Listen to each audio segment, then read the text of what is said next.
Você não tem a sensação que esta caneta, que é rígida, de repente se transformou numa borracha? Não, ela é rígida, é plástico rígido. Esta é uma ilusão de ótica. Mas isto que parece transformar-se em borracha pode acontecer na natureza. Aliás, aconteceu. Há um exemplo clássico que foi filmado, uma ponte. Foi feito num vale nos Estados Unidos, uma grande ponte Pencil. Ela foi feita para ser usada, ela é rígida, com material sólido. Mas eles não perceberam que ali corria muito vento.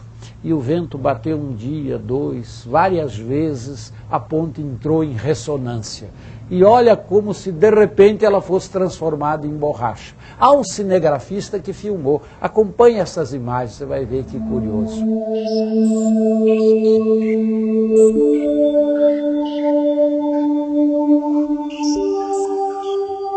Ela deforma-se e rompe. As transformações contínuas são interessantes. Imagine que eu desenhasse aqui um triângulo. Bem, eu podia medir a sua área, medir o comprimento de um dos lados, medir o ângulo. Mas se isto, em vez de papel, fosse borracha, imagine este elástico, está aqui um triângulo. Eu posso deformá-lo continuamente. Varia o comprimento dos lados, mas há pontos interiores e há pontos exteriores. Esta é uma coisa que não varia, é um invariante de uma geometria que mede a elasticidade, que trabalha com transformações contínuas. Esta geometria se chama topologia. Opa! O que será que quer dizer topologia? Topologia é a geometria que estuda deformações contínuas. A natureza apresenta uma série de deformações contínuas. A matemática tinha que dar conta disso. O que é transformar-se continuamente sem romper e sem ligar? É o estudo de uma geometria elástica, é o estudo da topologia.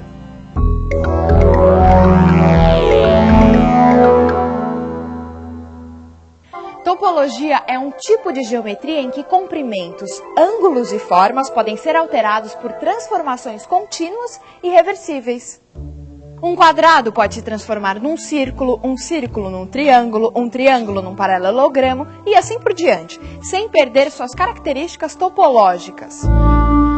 Para o topólogo, todas as formas geométricas são uma só, porque ele estuda apenas as propriedades que não se alteram com as transformações, ou seja, as que estão presentes na continuidade.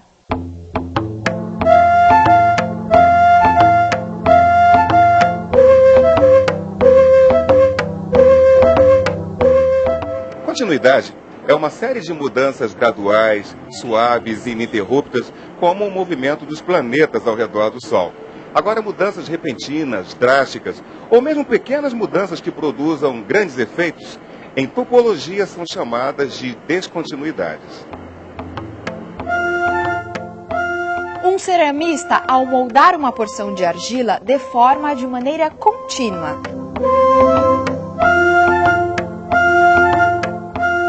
Mas se ele arranca um fragmento, a deformação se torna descontínua, não topológica.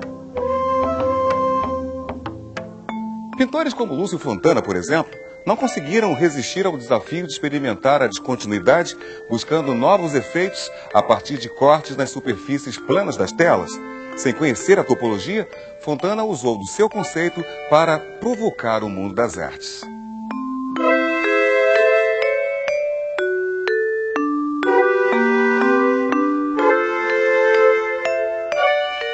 E como uma provocação puxa outra, Nelson Lehner fez anos depois uma homenagem a Fontana. Quadros em que Lehner, em 1967, coloca as zíperes onde Fontana havia cortado a tela.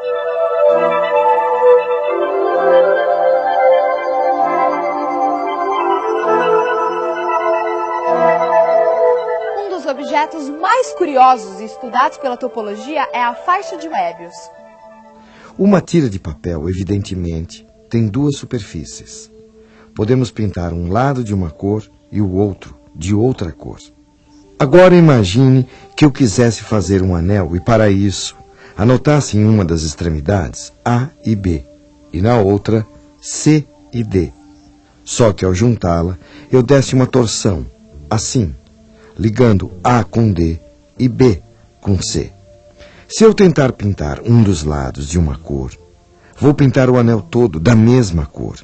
Esta é uma propriedade topológica desse anel, que foi desenvolvida por Möbius. Veja que isto não acontece se eu tivesse dado 0 torções. Quando eu torço um número par de torções, eu obtenho 2 superfícies. Se eu torço um número ímpar de torções, eu obtenho uma única superfície.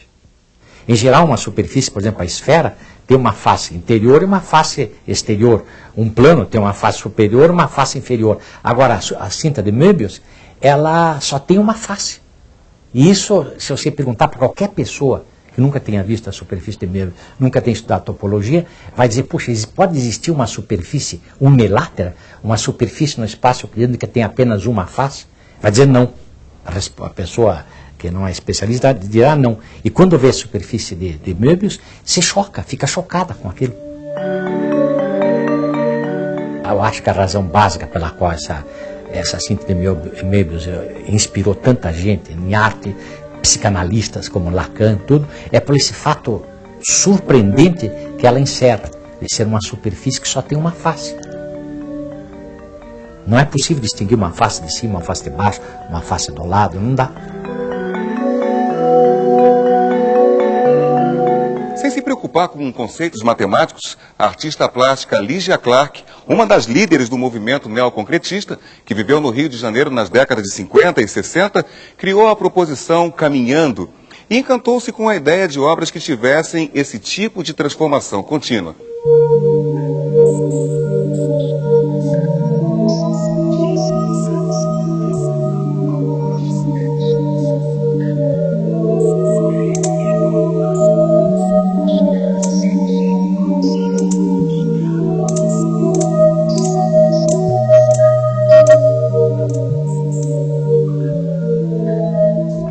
A partir daí, desenvolveu trabalhos como trepantes que, de uma certa forma, dialogam com o fenômeno topológico.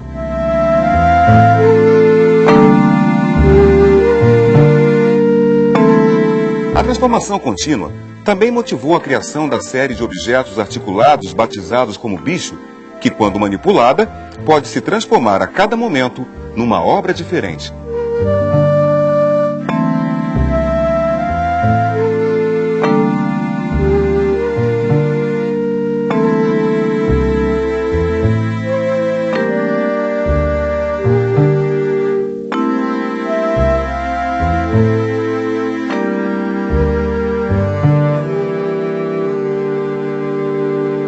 Esse trabalho, da maneira como vocês estão vendo aqui, esse trabalho, na verdade, ele tem essa extensão que ocupa toda a sala.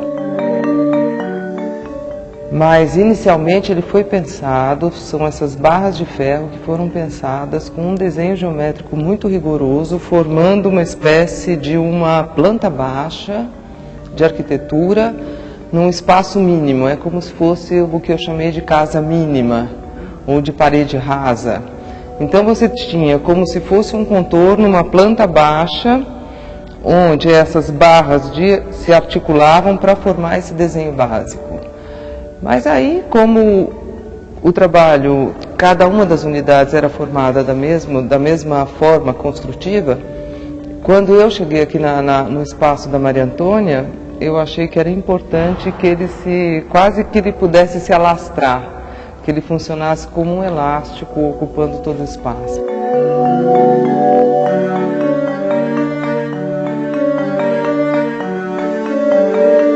Essa ideia de elasticidade, de abertura para o mundo, de poder se desenhar de forma diferente dependendo do espaço onde ela é apresentada, isso sempre teve.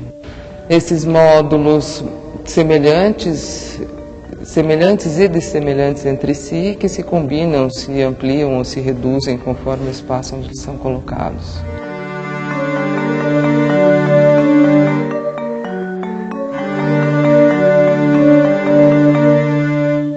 A continuidade é uma das propriedades mais fundamentais da matemática. Um conceito tão natural que só ficou claro há cerca de 100 anos.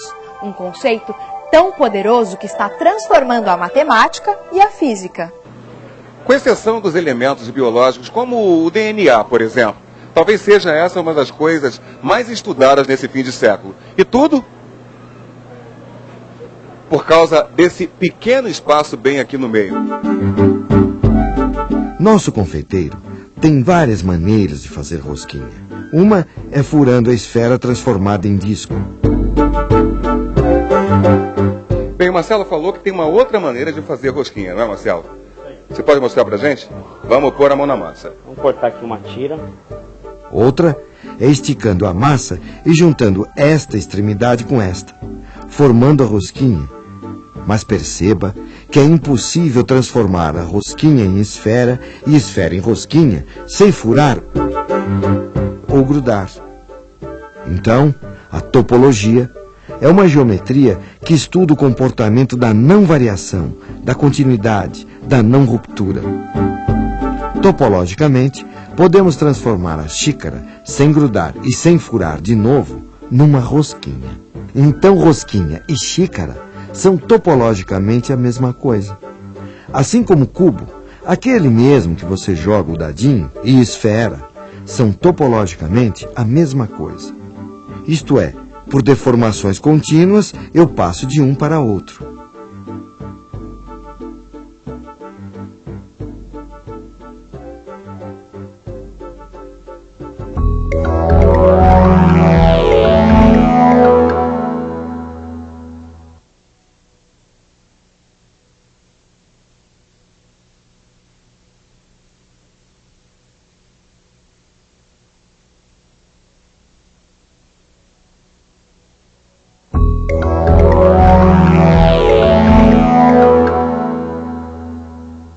Imagine um rio, e neste rio, duas ilhas.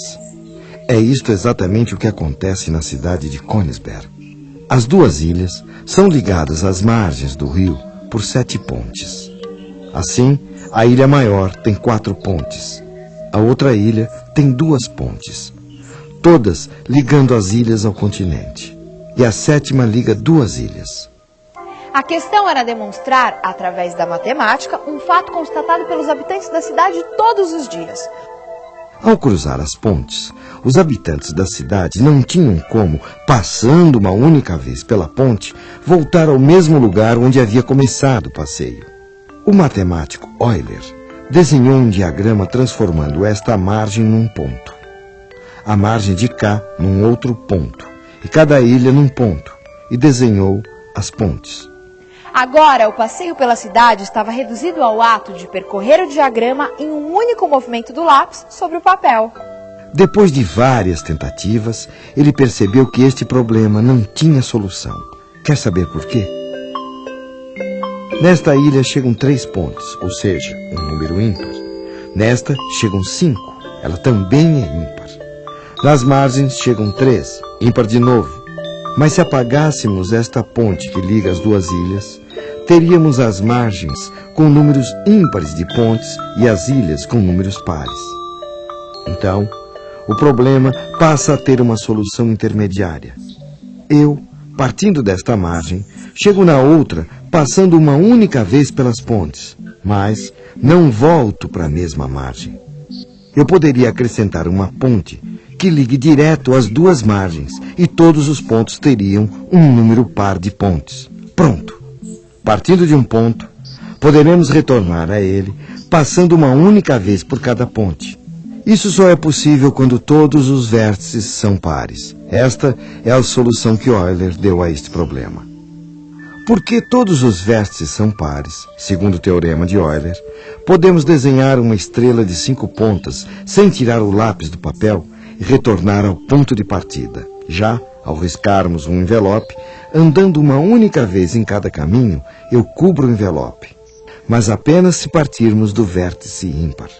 E mesmo assim, não voltaremos ao ponto de partida.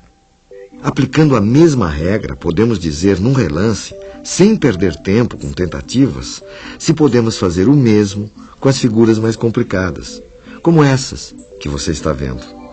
Problemas topológicos vêm perseguindo matemáticos e leigos desde a antiguidade. Conta-se que um califa persa utilizou um desses problemas para desencorajar os pretendentes de sua filha. A bela princesa só se casaria com um homem que conseguisse unir esses 6 pontos, correspondentes 2 a 2, com 3 linhas que não se cruzem. Eu acho que essa princesa jamais se casou, porque esse problema parece fácil, mas não tem solução. Pode tentar. Se o califa achasse que as filhas fossem casadoras, ele poderia manter 1, 2, 3 e 1, 2, 3. E embora, não podendo passar neste interior, os pretendentes poderiam fazer assim. Mas veja o que fez o califa. Inverteu a ordem. Isto é, o califa, topologicamente, impediu o casamento das filhas.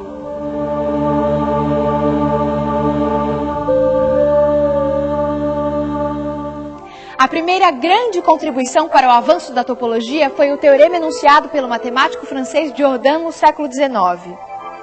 Imagine que eu tenha um elástico e faça mais ou menos esta curva com ele. Este ponto está dentro desta curva fechada ou fora dela? O teorema do matemático Jordan diz o seguinte: se eu fizer uma semi-reta, este ponto está evidentemente no exterior desta curva. No círculo, é fácil perceber se um ponto está dentro ou fora dele. Quantas vezes eu cortei a própria curva para chegar fora dela? 1, 2, 3, 4, 5, 6, 7, 8. Número par. Se cheguei no exterior, parti então do exterior. Portanto, segundo o teorema de Jordan, quando eu tenho uma paridade, eu me mantenho onde estou. É fácil ver isso usando uma imagem do bichinho da maçã. Se ele está dentro e cruzar a casca da maçã uma vez, isto é um número ímpar, ele irá para fora. 2 vezes, isto é par, ele permanecerá no interior. 3 ímpar, fora. 4 par, dentro. E assim por diante. Note a semelhança da paridade dos teoremas de Jordan com o teorema de Euler das pontes de Königsberg. Eu preciso ter tudo par para manter o invariante topológico. O que Mari Canegai está fazendo nesse momento é pura topologia. Então nós vamos fazer um retângulo primeiro, tá? Em 4 triângulos iguais. Surpresas se sucedem quando decidimos investigar as características topológicas dos objetos. Agora, quem poderia imaginar, por exemplo, que esse belo pássaro não passa de uma folha de papel continuamente dobrada? O origami é a arte de fazer uma infinidade de figuras diferentes a partir de folhas de papel. Tudo depende da maneira como ela for dobrada. Buscando transformar seus poemas em obras tangíveis, artistas e poetas como Júlio Plaza e Augusto de Campos criaram os objetos poemas, onde a descontinuidade do papel possibilita leituras bem diferentes daquelas que o livro tradicional é capaz de oferecer.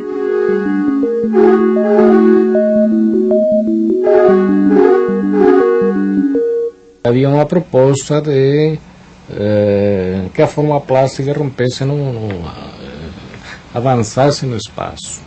Mas de uma forma geral, na minha cabeça, a matemática, a geometria, a topologia, ela funciona como um fator organizativo dos elementos plásticos, nesse sentido.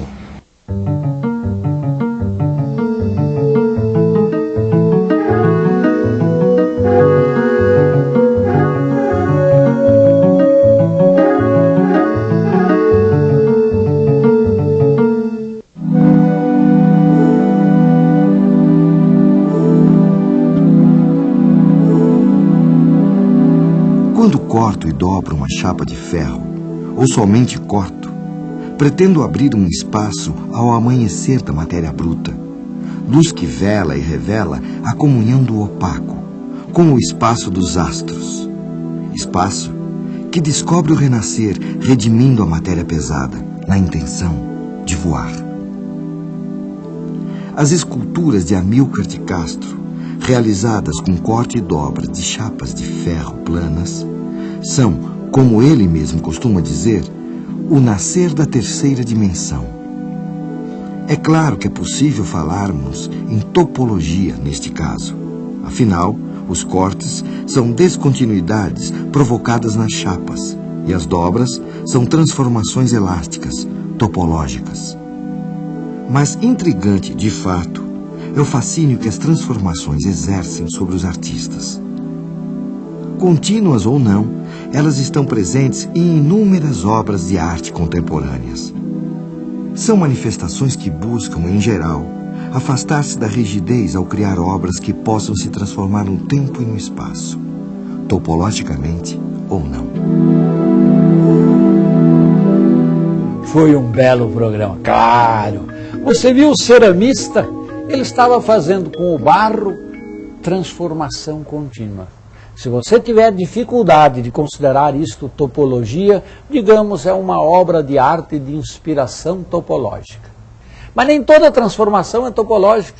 Você viu outros artistas mostrando transformações moduladas, que podem muito bem ser explicadas com uma lógica, com uma geometria quase estática, fixa. Pois é, a topologia interessa muito ao matemático, ao grande pesquisador, ao físico, ao químico. Interessa muito ao homem comum, que vai admirar uma obra de arte. Mas um dia desse eu vi um garoto empinando, como é que você chama? Pandorga? Há quem chame de pipa, outros chamam de papagaio. Aquilo gira se você não botar a rabiola, aquele rabo enorme. Alguns fazem enfeitado. Este garoto que eu estou lhe contando pegava uma cinta de papel, colava um outro anel de preferência de outra cor e assim por diante fazia uma longa corrente. Mas ele deve ter uma inspiração topológica, porque quando ele ia fechar o anel que ele passava a cola, ele dava uma torção. Isto é aquilo que você viu no programa com o nome de Anéis de Möbius. Eu diria que o menino estava mais do que empinando o papagaio, estava empinando alta matemática.